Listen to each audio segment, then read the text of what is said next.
الحمد لله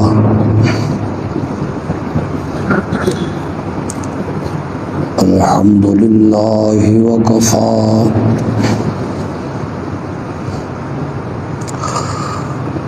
والصلاة والسلام على سيد الأنبياء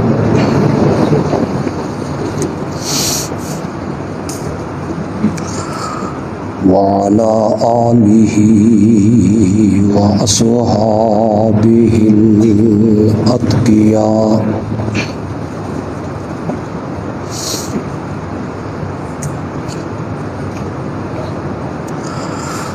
أما بعد فأعوذ بالله من الشيطان الرجيم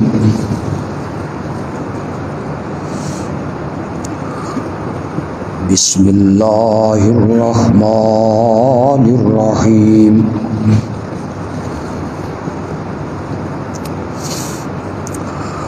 لقد رضي الله عن المؤمنين إذ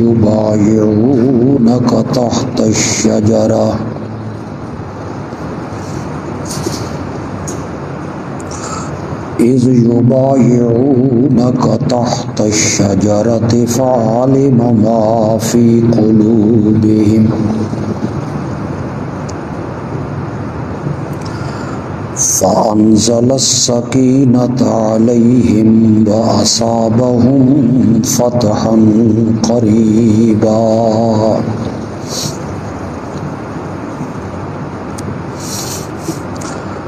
ومغانم كثيرة يأخذونها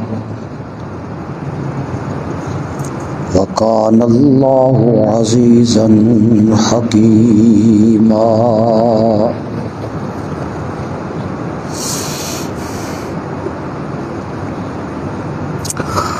یقیناً اللہ ان مومنوں سے راضی ہو گیا جب وہ آپ کی بیعت کر رہے تھے ایک درخت کے نیچے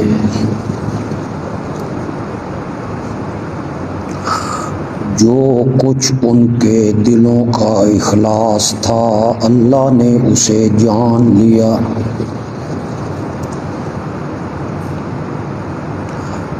پھر اللہ نے ان مومنوں پر تسکین اتاری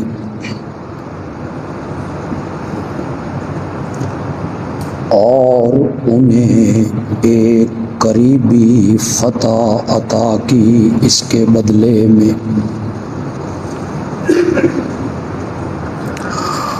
اور بہت ساری غنیمتیں جسے وہ حاصل کریں گے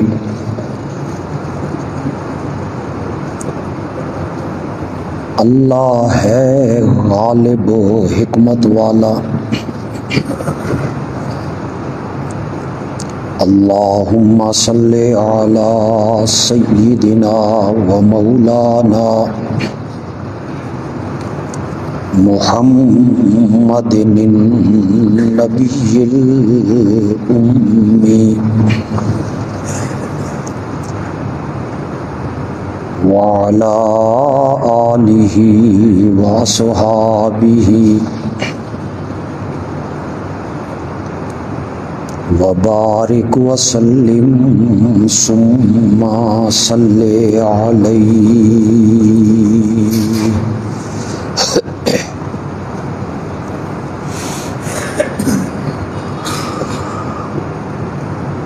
گزشتہ دو خطبوں میں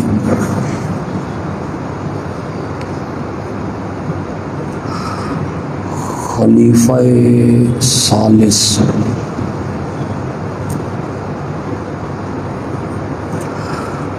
دوہرے داماد نبی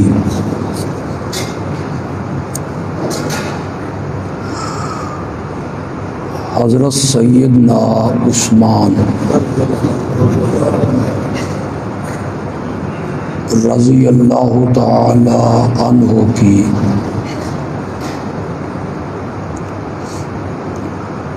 عظمت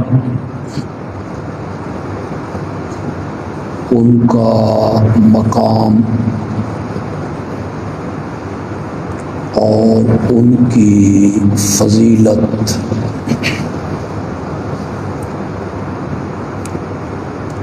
اس کے بارے میں صلح حدیبیہ کے ضمن میں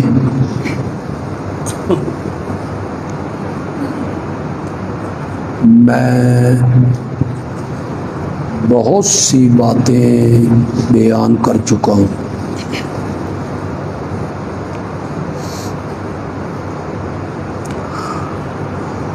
حضرت سیدنا عثمان رضی اللہ تعالی عنہ کو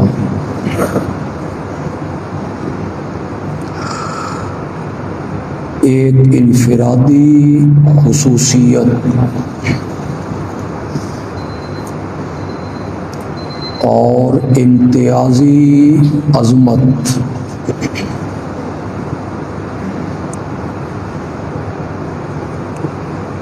ایسی حاصل ہے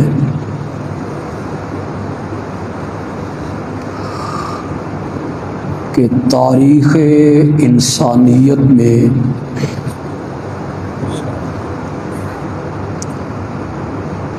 کسی انسان کو وہ عظمت اور وہ فضیلت حاصل نہیں ہے۔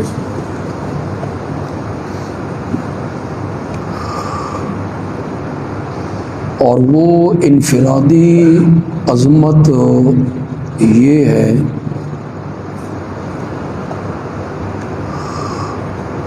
کہ ان کے نکاح میں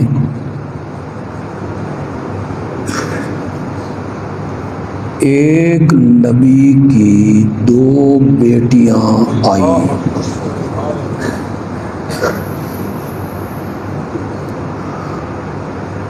حضرت آدم سے لے کر امام الانبیاء تک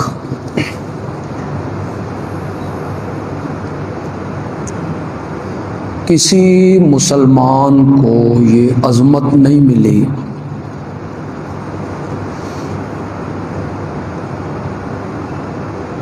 کہ ایک نبی کی 2 بیٹیاں یکے بعد دیگر اس کے نکاح میں آئیں۔ تاریخ انسانیت میں یہ امتیازی اور انفرادی مقام صرف حضرت سیدنا عثمان رضی اللہ تعالی عنہ۔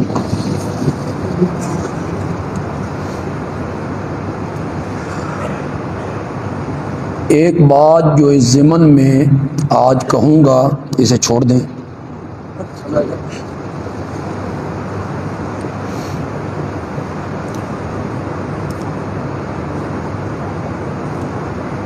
اور میری اس بات کو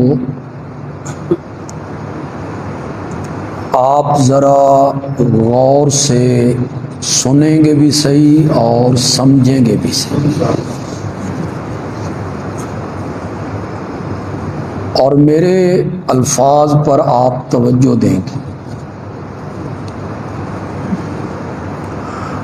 نبوت کے ملنے کے بعد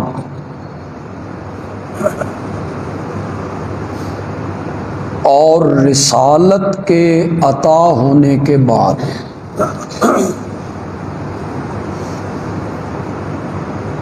امام الانبیاء حضرت سیدنا محمد الرسول اللہ صلی اللہ علیہ وسلم نے نبوت کے ملنے کے بعد جو سب سے پہلا رشتہ کسی سے قائم کیا ہے، جوڑا ہے، تو وہ سیدنا عثمان ہے رضی اللہ تعالی عنہ۔ آپ اس کی گہرائی میں نہیں نہ اترے اور آپ نے بڑے سکون سے اسے سن لی، ورنہ یہ جملہ ایسا تھا کہ آپ کو اس کا مزہ لینا چاہیے تھا۔ نبوت کے ملنے کے بعد، نبوت کے ملنے سے پہلے آپ نے اپنا نکاح کیا حضرت خدیجہ سے رضی اللہ تعالی عنہا۔ آپ نے اپنی بڑی بیٹی حضرت زینب رضی اللہ تعالی عنہا کا نکاح کیا ابو العاص سے نبوت کے ملنے سے پہلے، لیکن نبوت کے ملنے کے بعد، رسالت کے عطا ہونے کے بعد، پہلا رشتہ جو میرے نبی نے کسی سے جوڑا ہے تو وہ سیدنا عثمان ہے۔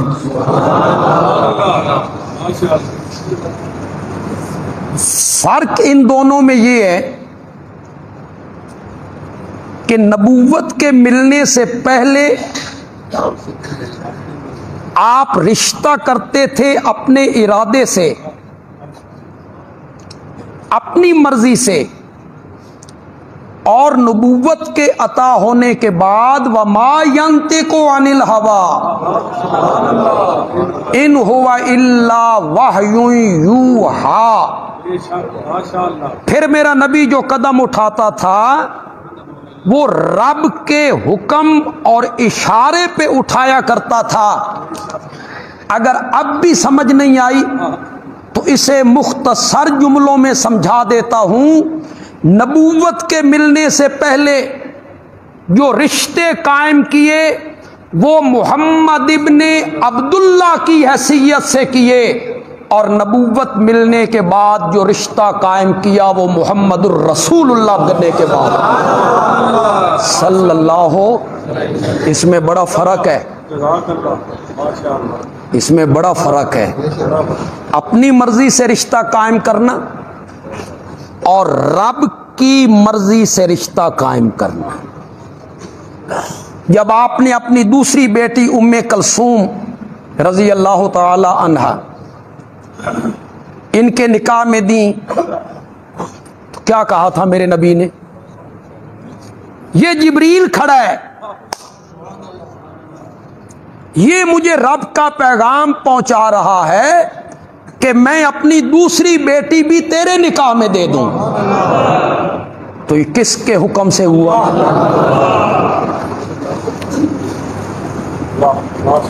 میرے پیارے پیغمبر کی 4 بیٹی ہیں۔ چلو جمعے کا خطبہ ہے نا تو کئی مسئلے حل ہوتے چلے گئے۔ اہل سنت اس بات پہ متفق ہیں، میں تو اہل سنت کی بات ہی کروں گا نا۔ اہل سنت کے تمام مکاتب اس بات پہ متفق ہیں، کتاب کو تحفۃ العوام، اس تحفۃ العوام میں موجود ہے، میں وہ عبارت بھی پڑھ دیتا ہوں۔ اس میں درود کا ذکر ہے، سلام کا ذکر ہے، فلاں پہ درود، فلاں پہ درود، فلاں پہ درود، فلاں پہ سلام۔ اس کو ذکر کرتے کرتے وہ لکھتے ہیں اللہم صلی علی رقیہ بنت محمد، اللہم صلی علی ام کلثوم بنت محمد، رقیہ پر سلام ہو جو محمد کی بیٹی ہے، اور ام کلثوم پر سلام ہو جو کس کی بیٹی ہے؟ اہل سنت کے جتنے مسالک ہیں، بریلوی ہیں، دیوبندی ہیں، اہل حدیث ہیں، سب کا اس بات پر اتفاق ہے کہ میرے نبی کی 4 بیٹیاں ہیں اور چاروں بیٹیاں حضرت خدیجہ کے بطن سے ہیں رضی اللہ تعالی عنہ۔ میں چونکہ کچھ باتیں دوسرے علماء سے ہٹ کے بھی کرتا، شاید دوسرے علماء کی نگاہ تاریخ کی ان باتوں کی طرف جاتی نہیں، یا انہوں نے کبھی اس پر تدبر نہیں کیا۔ یہ طلبہ بھی ہمارے بیٹھے ہیں، یہ بھی اس پر غور کریں گے۔ وہ جو میرے نبی نے نبوت کا دعویٰ کیا، پھر حضرت خدیجہ کو آ کے کہا میں نبی ہوں، انہوں نے کلمہ قبول کر لیا، پھر حضرت علی نے کلمہ پڑھ لیا، پھر حضرت ابوبکر نے پڑھ لیا، حضرت زید نے پڑھ لیا، وہاں رقیہ اور زینب کا ذکر کیوں نہیں ہوتا؟ ہوا ہے کبھی؟ وہ بچی تھی، چھوٹی تھی. کیا جب حضرت خدیجہ نے کلمہ پڑھا ہوگا تو حضرت زینب نے نہیں پڑھا ہوگا؟ حضرت خدیجہ نے کلمہ پڑھا ہوگا تو میرے نبی کی دوسری بیٹی رقیہ نے نہیں پڑھا ہوگا؟ لیکن آپ تاریخ کی زیادتی دیکھیں، وہ ان کا ذکر نہیں کرتے. یعنی جن لوگوں نے شروع میں اول کلمہ پڑھا ان میں حضرت علی رضی اللہ تعالیٰ عنہ کا ذکر ہے، حضرت زید ابن حارثہ کا ذکر ہے، حضرت خدیجہ کا ذکر ہے، حضرت سیدنا صدیق اکبر کا ذکر ہے، لیکن میرے نبی کی ان بیٹیوں کا وہاں کوئی ذکر نہیں. تاریخ کی تو ویسے بہت ساری زیادتیاں ہیں جو مورخین نے ہمارے ساتھ کی ہیں، اور کچھ لوگوں نے ہم میں گھس کر کی ہیں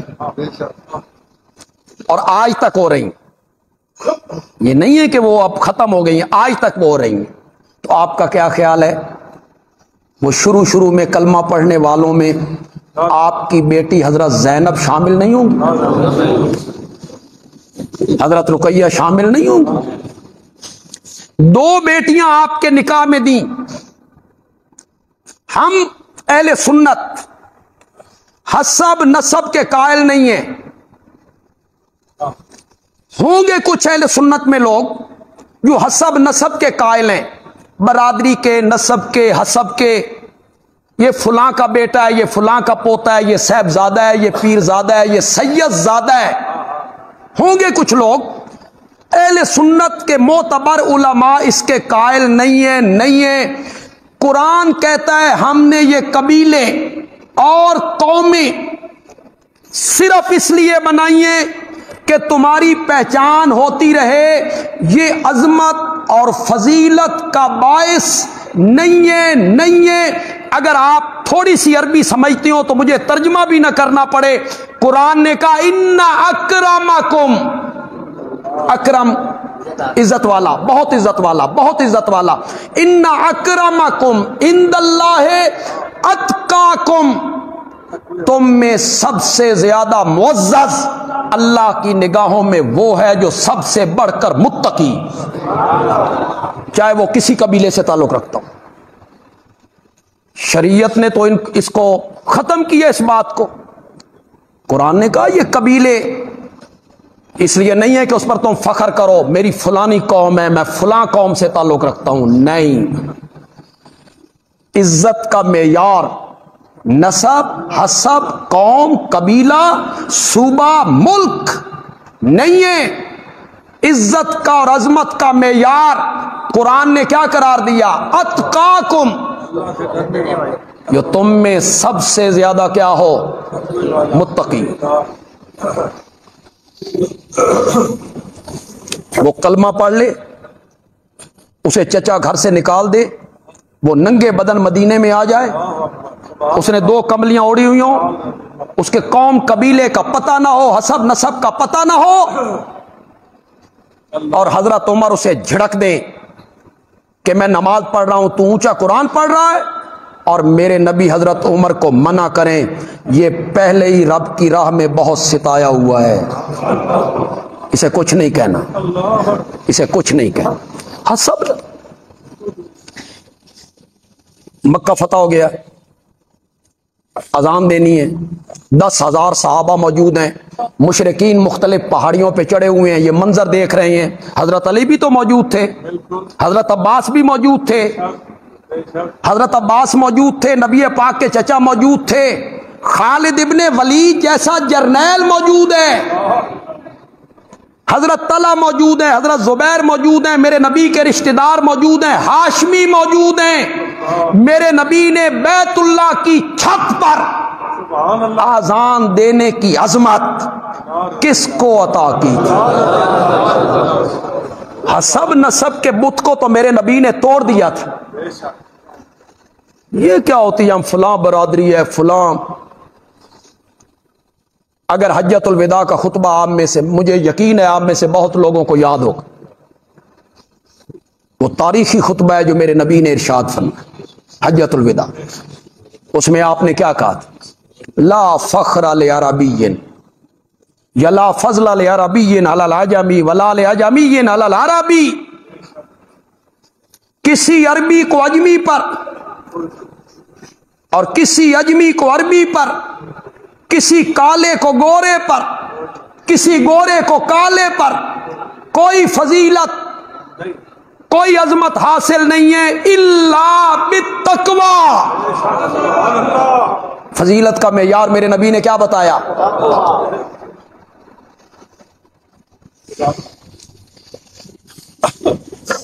نبی کا چچا ہو، قریشی ہو، ہاشمی ہو، مکان میرے نبی کے ساتھ ہو، پڑوسی ہو، اس کو قبول نہ کرے تو قرآن کہتا ہے تبت یدا ابی لہب، وہ میرے نبی کا چچا ہے، حسب ہے، نسب ہے، رشتہ داری ہے، برادری ہے، خون ہے۔ قرآن نے کہا نہیں، تبت یدا ابی لہب وتب ما اغنی عنہ مالہ وما کسب، کچھ کام نہیں آئے گا۔ چہرہ ایسا ہے، ابو لہب اس کا نام ہے، اس کا نام ہے عبد العزیٰ، عبد العزیٰ اس کا نام ہے۔ لہب اس کے بیٹے کا نام ہے؟ نہیں، لہب کہتے ہیں آگ کے شعلے کو، آگ کا شعلہ، جس طرح شعلے میں سرخی نمایاں ہوتی ہے، اس کے رخسار اس شعلے کی طرح دمکتے تھے، جی شعلے کی طرح رخسار ہیں، چہرہ بڑا نورانی۔ کبھی کبھی تم بھی مر جایا کرتے ہو بے فلانے دا چہرہ بڑا نورانی، ابو لہب نالو زیادہ نورانی ہے چہرے کی نور۔ بلال کا کیا ہے چہرہ؟ حسن اور جمال، یہ کوئی معیار ہے عظمت کا یا فضیلت کا معیار ہے حسین ہونا، جمیل ہونا؟ میرے نبی کا چچا ہے، پڑوسی ہے، ہاشمی ہے، ہاشمی ہے، قریشی ہے، برادری ہے، خون ہے، رشتہ دار ہے، جہنم میں جائے گا۔ حبشے کا بلال ہے، رنگ کالا ہے، حسب نسب کا پتہ نہیں، سوکھی پنڈلیاں ہیں، موٹے ہونٹ ہیں، زمین پہ چلتا ہے اور اس کے قدموں کی آہٹ رب جنت میں پہنچا کے رکھ دیا ہے۔ ماشاءاللہ، اس حسب نسب کے چکر سے باہر نکلو۔ سیدی سین نو سلام ہے نا، اس بندے نو سلام ہے جو رب کا اور رب کے نبی کا حکم مانتے، نافرمانی کرے رب کی اور رب کے رسول کی، شراب پیے، نماز نہ پڑھے، صرف اس لیے کہ قومیت اس کی یہ ہے، یہ فلاں کا بیٹا ہے۔ اور قرآن، ہم اسی لیے تو یار رو رو کے مر گئے، قرآن پڑھو یار، اللہ کے لیے قرآن کی طرف پلٹو۔ قرآن نے کوئی چیز نہیں چھوڑی، پہلے پارے کی آخری آیت پڑھو، پہلا سپارہ آخری آیت پڑھو۔ یہودیوں کو بڑا گھمنڈ تھا ہم نبی زادے ہیں، بڑا گھمنڈ تھا انہیں، ہمارے اوپر والی نسل میں نبی آئے ہیں، پیغمبر آئے ہیں۔ قرآن نے کہا تلک امۃ قد خلت، وہ ایک جماعت تھی گزر گئی، لہا ما کسبت ولکم ما کسبتم، ان کے لیے وہی کام آئے گا جو انہوں نے عمل کیے تھے، اور تمہیں وہی عمل کام آئیں گے جو تم نے۔ یہ قرآن بولا ہے، یہ نہیں کہ ہمارے بڑے ایسے تھے کہ میں تے کوئی شے نہیں، میرے اتنے بڑی روحانی طاقت ہے، اتنے بڑی روحانی طاقت۔ ہم حسب نسب کی طرف نہیں جاتے، اہل سنت کا یہ نظریہ بالکل نہیں ہے، قطعاً نہیں۔ حسب، نسب، برادری، رشتہ داری، داماد ہونا، لیکن ایک طبقے نے، یار کچھ باتیں اشارے میں کرنی پڑتی، سمجھو گے کون، لیکن ایک طبقے نے اس رشتہ داری کو، داماد ہونے کو، چچا زاد بھائی ہونے کو فضیلت کا معیار بنایا ہے۔ اسی کو انہوں نے فضیلت کا معیار بنایا، تو بندیالوی انہی کی زبان میں کہنا چاہتا ہے اگر داماد ہونا فضیلت کا باعث ہے تو حضرت علی اکیرا داماد ہے، عثمان دوہرا داماد ہے۔ اگر یہ معیار فضیلت ہے پھر بھی عثمان افضل ہے، کہ اس کے گھر میں میرے نبی کی ایک بیٹی نہیں۔ زور سے بولو، زور سے۔ کچھ باتیں بڑی تلخ ہوتی ہیں، میں یہاں کرنا نہیں چاہتا۔ میں تمہیں بخاری کی وہ روایت نہیں سنانا چاہتا جب سیدہ فاطمہ اپنے بچوں کو گلے سے لگا کے روتی ہوئی بابا کے گھر آئی تھی، میں تمہیں نہیں سنانا چاہتا۔ میں تمہیں بخاری کی وہ روایت نہیں سنانا چاہتا جسے فریقین کی کتابوں نے نقل کیا۔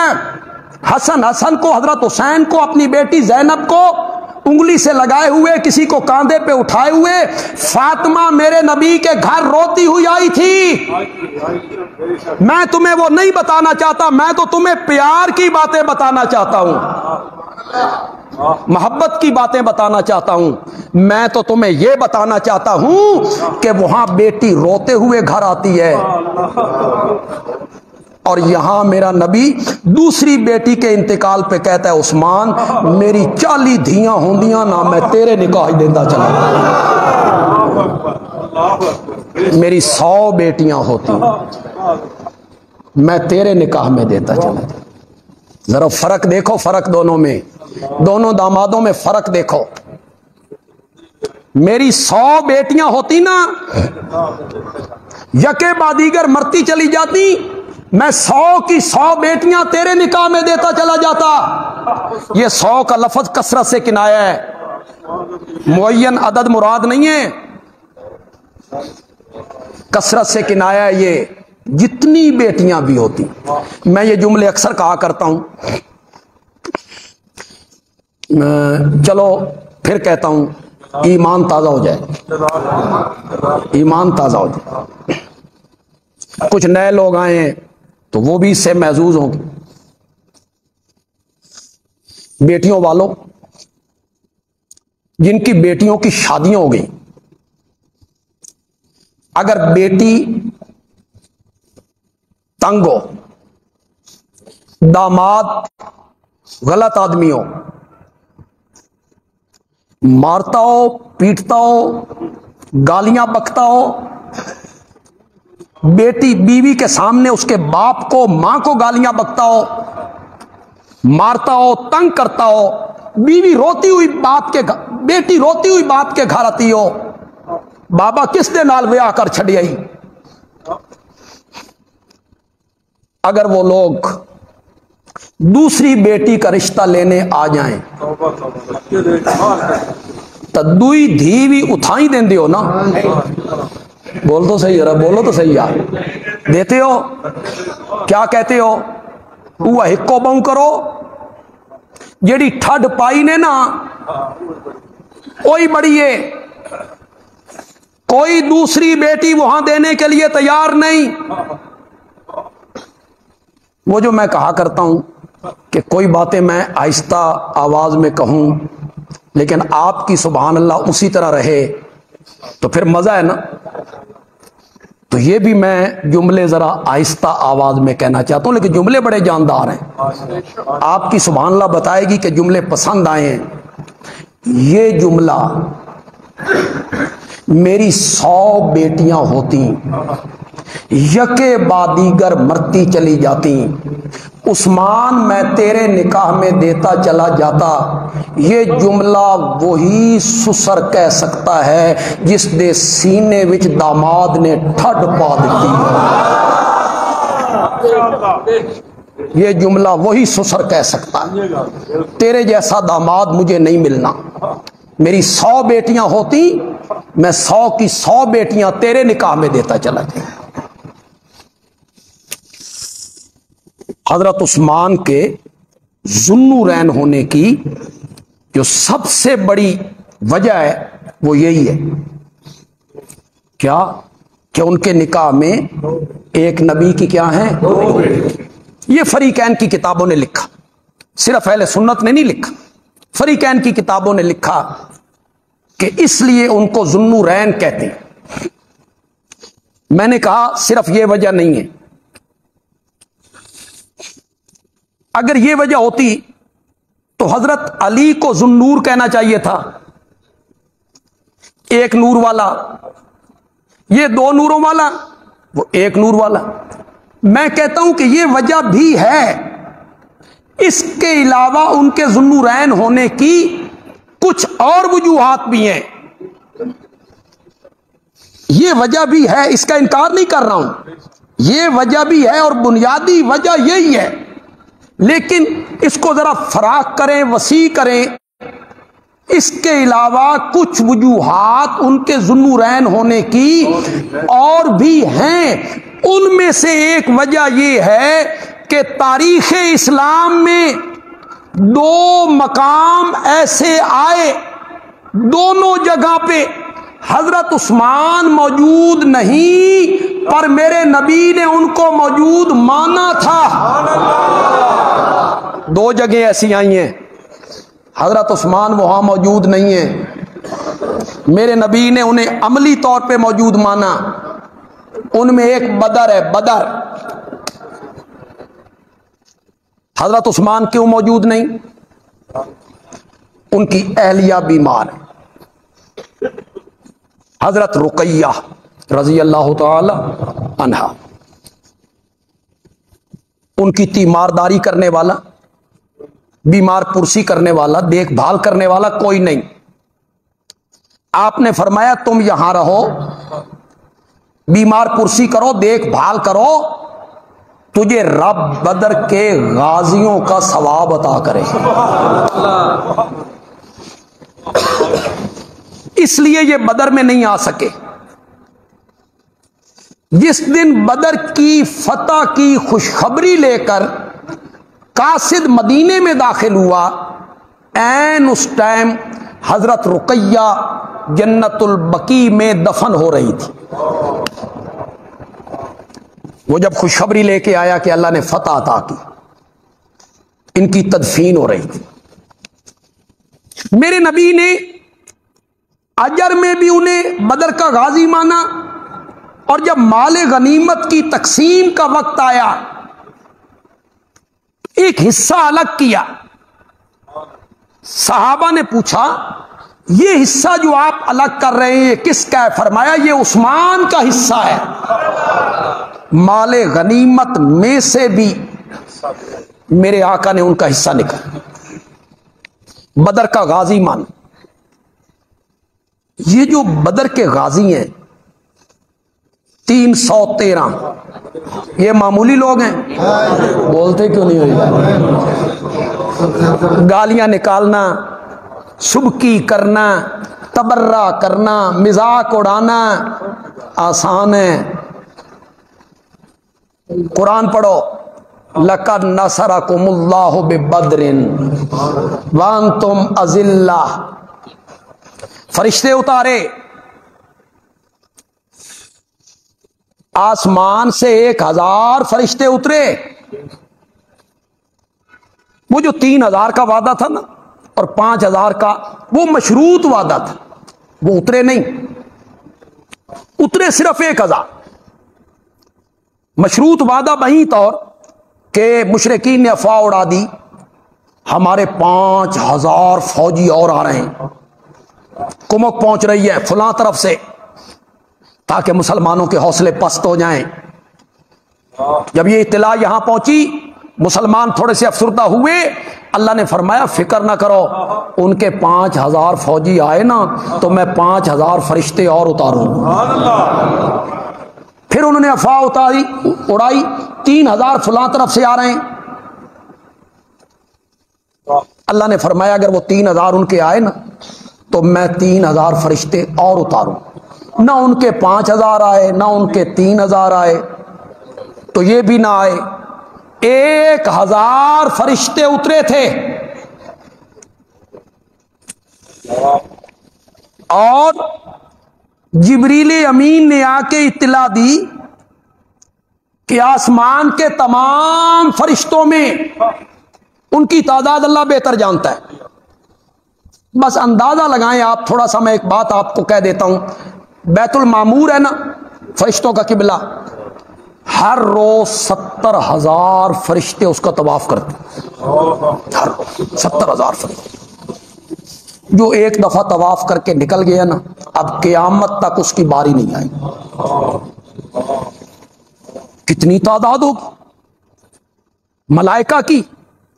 اس تمام ملائکہ میں وہ 1000 فرشتے سب سے اعلیٰ اور افضل ٹھہرے جن کو اللہ نے بدر میں اتارا تھا.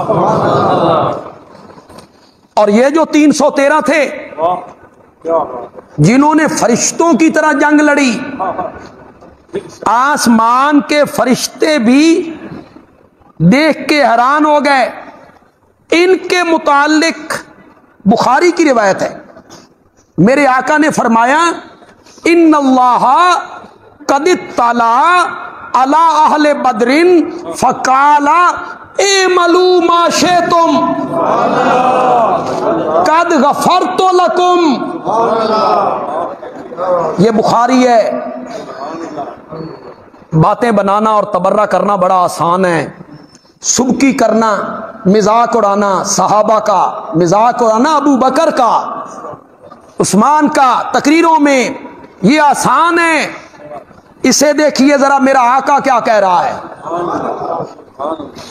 ان اللہ قد اطلع علی اہل بدر, اللہ نے بدر کے میرے 313 یاروں کو جھانک کے دیکھا تھا. اطلاع اطلاع جھانک کے دیکھا تھا. پنجابی میں کہیں گے جھاتی پا کے دیکھے. اب آپ کو سرائکی ٹھیٹھ پنجابی, شہریوں کو کیا پتہ ہے ٹھیٹھ پنجابی کیا ہوتا ہے.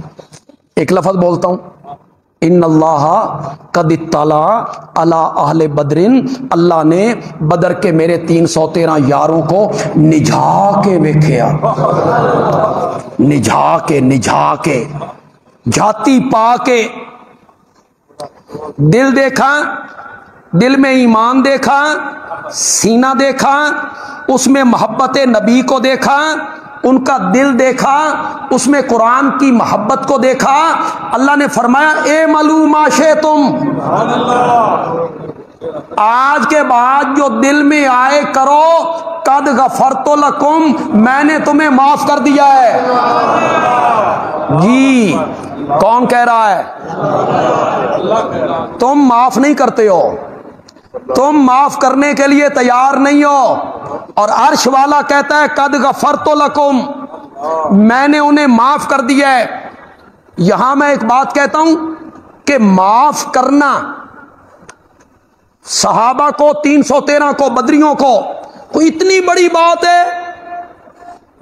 مولا یہ تو نے مجھ جیسے نالائق سے بھی وعدہ کیا ہے, ان لوگوں سے بھی نے وعدہ کیا ہے کہ ساری زندگی گناہوں میں گزار کے, نافرمانیوں کی دلدل میں غرق ہو کے, کسی موقع پہ آ کے اپنی زبان سے معافی مانگو, میں تجھے ایسے کر دوں گا جیسے آج ماں کے پیٹ سے باہر آیا ہو. تو میرے ساتھ بھی وعدہ ہے, میرے ساتھ بھی وعدہ ہے. یا عبادی الذین اسرفوا علی انفسہم لا تقنطوا من رحمت اللہ فإن اللہ یغفر الذنوب جميعا. یہ تو میرے ساتھ وعدہ ہے, ہر بندے کے ساتھ وعدہ ہے. میں پچھلے گناہ معاف کر دوں گا, توبہ کر, معافی مانگ. تو 313 بدریوں کو بھی معاف کر دیا, ایڈی وڈی گل ہے. فرمایا گل تے پوری ہو لین دیو. وبدلتو سیئاتکم حسنات, صرف معاف نہیں کیا, آج کے بعد یہ گناہ بھی کرتے رہیں, میں ان کے گناہوں کو بھی نیکیاں لکھتا چلا جاؤں گا. آیا نا مزہ؟ یہ گناہ کرتے رہیں, میں ان کے گناہوں کو نیکیوں میں تبدیل کر کے رکھ دوں. حضرت عثمان کو بدر کے ان غازیوں میں شامل کی, حالانکہ حضرت عثمان وہاں موجود ہو نہیں تھے. حضرت عثمان موجود نہیں, لیکن میرے نبی نے ان کو موجود ہو مانا. دوسرا مقام ہے حدیبیہ. کون سا مقام ہے؟ حدیبیہ. حضرت عثمان موجود نہیں, پر میرے نبی نے حدیبیہ میں حضرت عثمان کو موجود ہو مانا, ان کی طرف سے بیعت کی. یہ عثمان کا ہاتھ ہے.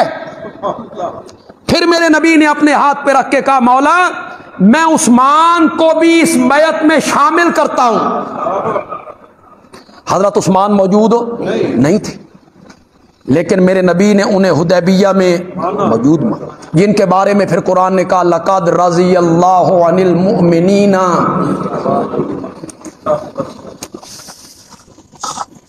کچھ نئے احباب مجھے نظر آ رہے ہیں.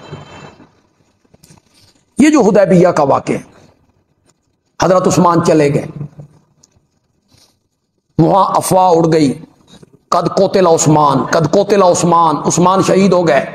افواہ اڑتے اڑتے حدیبیہ میں پہنچی, 6 میل کا فاصلہ ہے. میرے نبی نے بیعت لینی شروع کر دی, نکلو خیموں سے, بیعت کرو, عثمان کے خون کا بدلہ لے کر جائیں گے.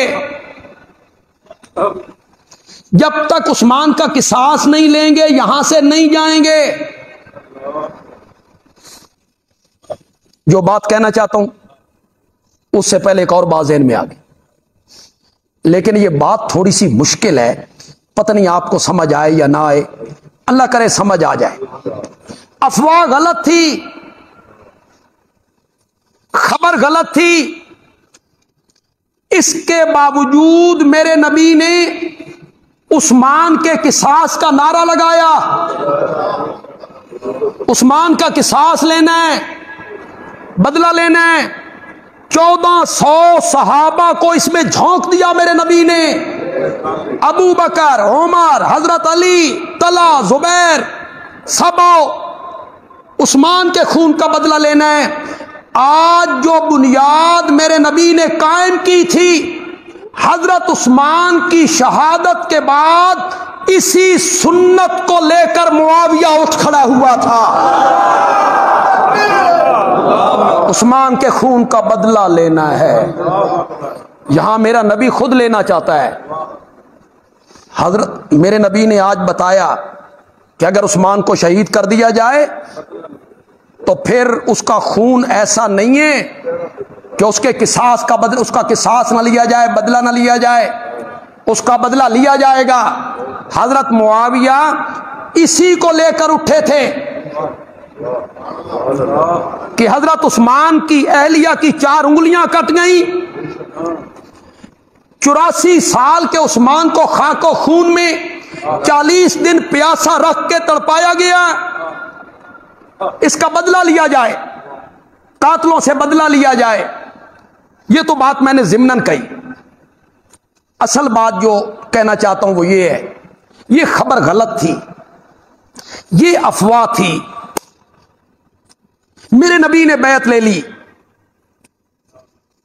جتنے لوگ یہاں بیٹھے ہو, نوجوان بھی ہیں, پڑھے لکھے لوگ ہو, سب بولو یہ سب کچھ حقیقت تھا یا ڈرامہ ہو رہا تھا؟ پھر سوچ لو. نبی پاک کو یہ پتا تھا کہ عثمان زندہ ہے؟ اور اگر پتا تھا تو پھر تو یہ مذاق بن جائے گا.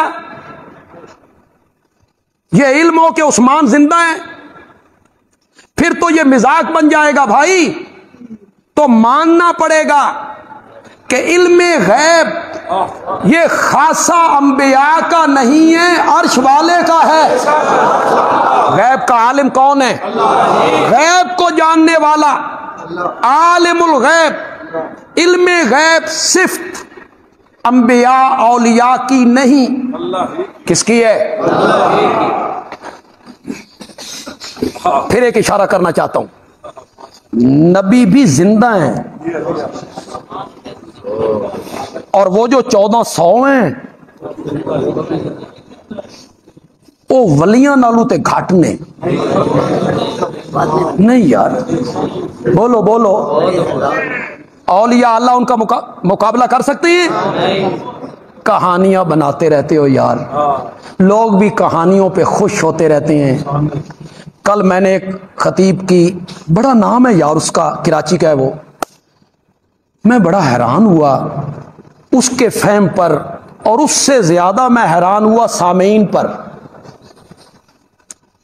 ان میں یار کوئی کالج کا پڑھا ہوا لڑکا، کوئی پروفیسر، کوئی وکیل، کوئی پڑھا لکھا تاجر، ملازم طبقہ یار سننے والوں میں موجود نہیں ہے جو کچھ سوچے، فکر کرے، تدبر کرے کہ مولانا کیا کہہ رہے ہیں، اٹھ کے مولانا سے دلیل پوچھ لے۔ مولانا فرما کہ حضرت شیخ عبد القادر جیلانی رحمت اللہ علیہ اپنے بستر میں تھے، مرید پاس بیٹھے ہوئے تھے، انہوں نے ہاتھ کو اس طرح کیا تو مریدوں نے دیکھا بھئی ہاتھ گیلا ہو گیا، پانی لگ گیا ہے، تو مریدوں نے پوچھا کہ حضرت یہ کیا ہوا ہے سب کچھ؟ تو فرمایا فلاں سمندر میں، دریا میں میرا ایک مرید کشتی پہ تھا تو کشتی اچکولے کھانے لگ گئی، تو اس نے مجھے وہاں سے پکارا، اور میں نے یہاں سے ہاتھ بڑھا کے اس کی کشتی کو کنارے پہ لگا دیا۔ لوگ کیا سبحان اللہ! آپ جو سبحان اللہ کہتے ہیں نا، یہ انہوں دی سبحان اللہ دے مقابلے تو ہے ہی کچھ نہیں۔ وہ جو سبحان اللہ کہتے ہیں وہ ساتھ ہاتھ بھی اس طرح کرتے ہیں۔ یار کوئی پڑھا لکھا بندہ، حضرت لوط علیہ السلام نے جو کہا تھا الیس منکم رجل رشید، الیس منکم رجل رشید، سارے ہی بدماش تھے نا، آ گئے گنڈے، یہ لڑکے ہمارے حوالے کرو، تو حضرت لوط کہتے ہیں الیس منکم رجل رشید، میں نہ کرتا ہوں تواڈے وچ ایک بھی بندے دا پتر نہیں، ایک بھی بندے دا پتر نہیں۔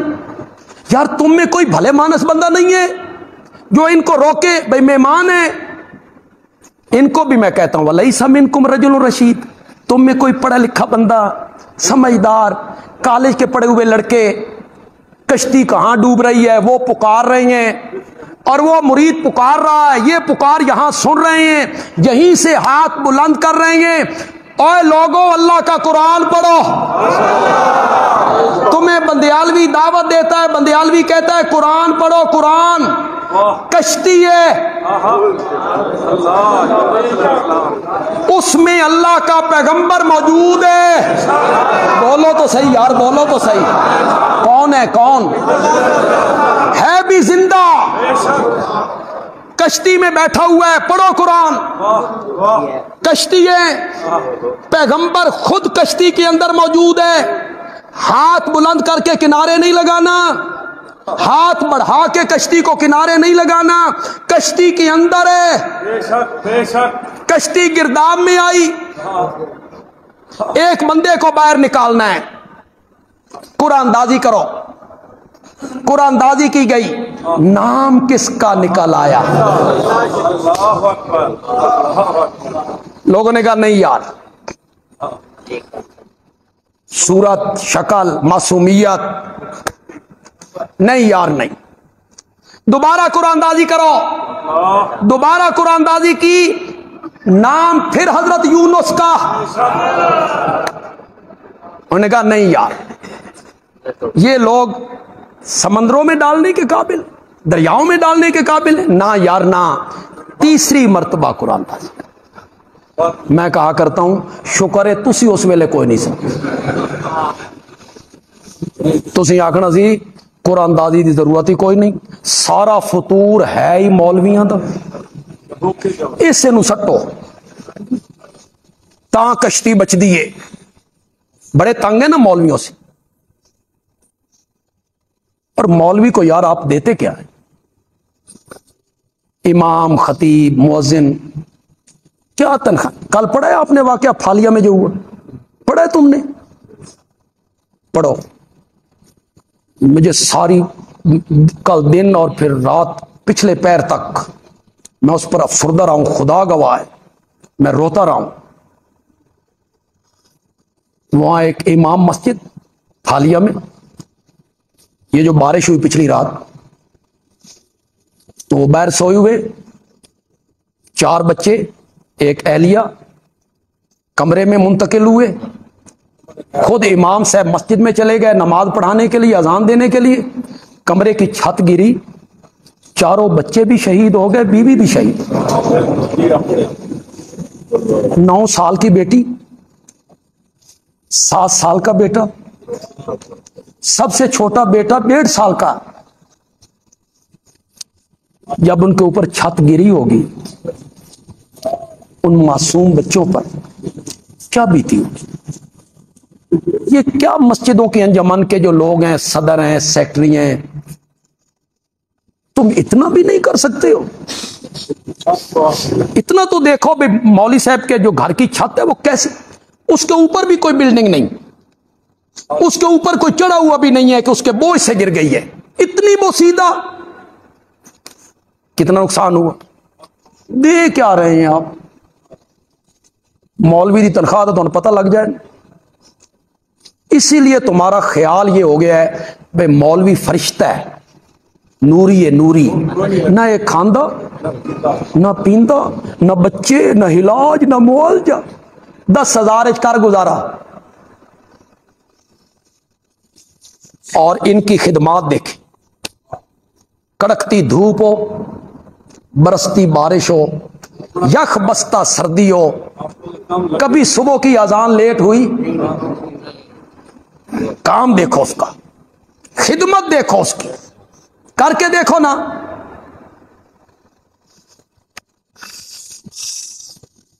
پتہ نہیں میں کہنا کیا چاہتا تھا، ہاں تم نے کہنا تھا انہیں حوالے کر دو، ملک دا بیڑا غرق ہی نہ کیتا۔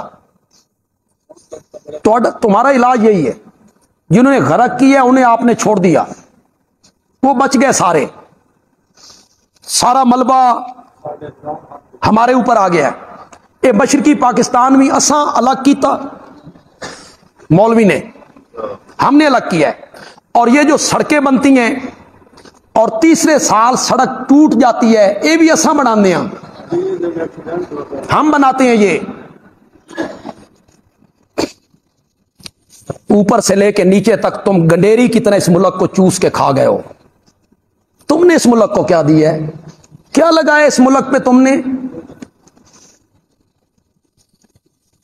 تیسری مرتبہ پھر نام حضرت یونس کا، بڑے عرصے کے بعد یہ جملہ کہہ رہا ہوں، جملہ میرے والد مرحوم نے کہا تھا رحمت اللہ علیہ، جملہ پنجابی میں کہوں گا، مزہ آ جائے تو آپ نے بھی اس سے بڑھ کے سبحان اللہ کہنی، جس طرح انہوں نے سبحان اللہ کہی، اس نے ہاتھ بلند کیا، بڑھایا اور کشتی کنارے لگا دی، اس جملے کا توڑ ہے، تو آپ نے بھی سبحان اللہ اس طرح کہنی۔ جب تیسری مرتبہ نام حضرت یونس کا نکلا، گل انج بن گئی، اللہ دا پیغمبر کشتی دے وچ باہوے تا کشتی ڈوب دیے، پیغمبر نو کشتی چوں کڈو، کشتی بچ دیے۔ اللہ نے مسئلہ سمجھایا، اوے لوگوں، کشتیوں کا ڈبونا اور کنارے لگانا یہ نبیوں ولیوں کے نہیں، میرے اختیار میں ہے، میرے اختیار میں۔ اگر یہ نبیوں کے اختیار میں ہوتا وہ کشتی کبھی ہچکولے نہ کھاتی۔ جس کشتی میں کون بیٹھا ہوا تھا؟ زور سے بولو، زور سے بولو۔ کس سے جوڑتے ہو اس قرآن کے مقابلے میں؟ علماء کرام، اللہ تمہیں قرآن پڑھانے کی، پڑھنے کی توفیق عطا فرمائے، اللہ تمہیں قرآن سنانے کی توفیق عطا کرے، قصے، کہانیاں روایتیں، یہ امت روایات میں کھو گئی، حقیقت خرافات میں کھو گئی. یہ تو علامہ اقبال صاحب نے بھی کہا تھا. یہ امت روایات میں کھو گئی، حقیقت خرافات میں کھو گئی.